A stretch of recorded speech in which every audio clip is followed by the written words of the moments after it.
Let's roll on to 2A Division 1. A lot to talk about here with 2A Division 1. We'll start with Region 1.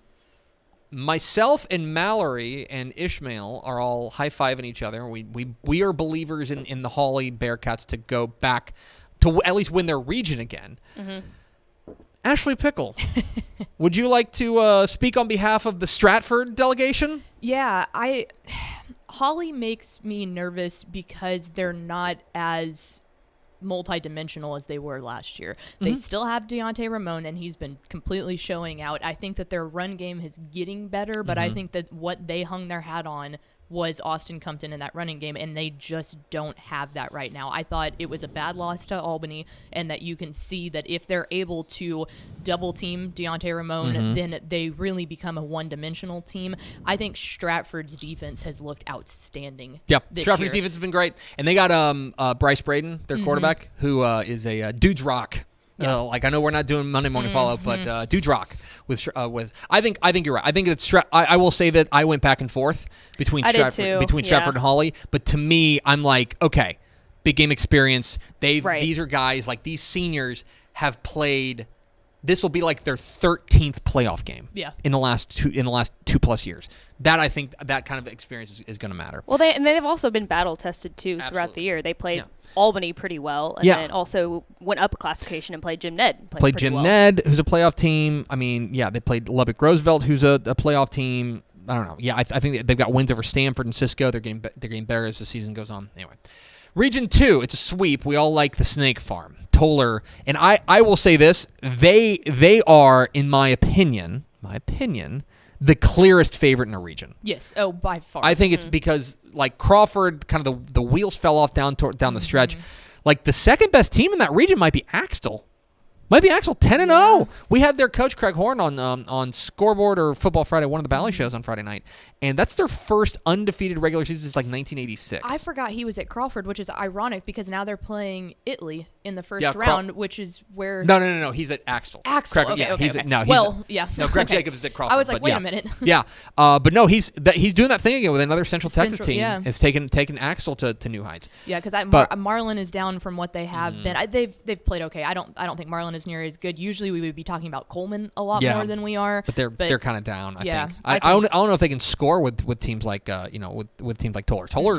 Toller has been even because they've been down their star running back and they've still kept rolling. Yep. Toller looks like the clear favorite. Region 3, all of us like the Timpson Bears. Perhaps you've heard of the Timpson Bears. Who? Are you familiar? Are you familiar with their work? Timpson, with Terry Bussey, J.J. Garner and company, they are our unanimous pick there. And I will just say this. I don't think it's a walkover. They might see Beckville again, and Beckville would like some revenge, even though they trounced them in the opener.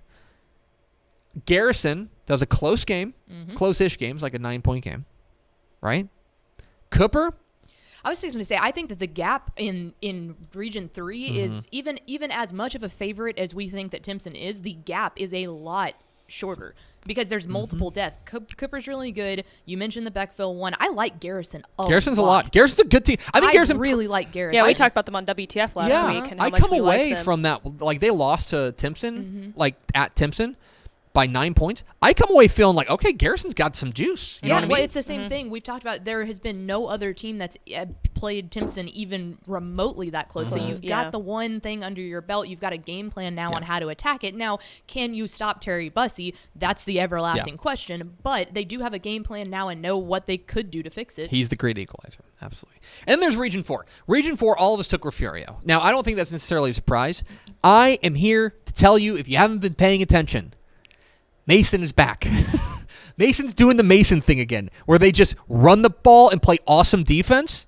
I think they're probably the second best team in that region. I think that's your regional final. Yeah, probably. Right there, Mason, because I think that there's... Look at the bracket. Yeah, that's how it would break. Yeah. Mason will come from the top and Refugio will come from the bottom half. I do think that to me, Refugio on the bottom half of that bracket, clear favorite. And then at the top, it's like, I'm interested in Mason and Holland in a regional semifinal. And, I mean, for Mason, they got to go through Thrall, who's not a pushover. Thrall's not bad. Ganado would be fun in the area around. Ganado, then Holland, then Refugio. Like Mason's on the dirty side of the bracket. They got the tough draw. Now, we are split here on state championship picks. Mallory and Pickle plus Ish. You guys took Timpson. And Step and I... I took Oh, I'm sorry. I took Timpson. Step and Ish and Mallory took Timpson. And God, for the first time ever, we agree. You agree on something. TFT. Sorry, Refugio, you're doomed. TFT likes Refugio. It's done. For me, this comes down to one thing. Region 3 has not beaten Region 4 in a state semifinal in like a decade. And until they do it, and for all we talk about how much Timpson brings back, and certainly they have show-stopping talent. Mm-hmm. They have show-stopping talent. Refugio brings back a ton, too. Mm-hmm. That's for me. This is ingrained in my brain, and it has been since state championships last year when we called Coach Jason Herring before the state championship games, like we do for Bally, to just talk and get all, like everything out. Hey, here, what are you looking at? The only thing that Coach Herring kept saying was, Haas, we're a year early. Yeah. We're a year early. We were not supposed to be here this year. We knew the next year that we would have a chance, but those were all sophomores last year that went out and absolutely just destroyed everybody in state. They've been all the way there. They've given us no reason to bounce on them now. I think Refugio is the favorite. As much as I would love to see someone else get into there, and that being Timpson and Terry Bussey and all that stuff in his senior year, that would be great.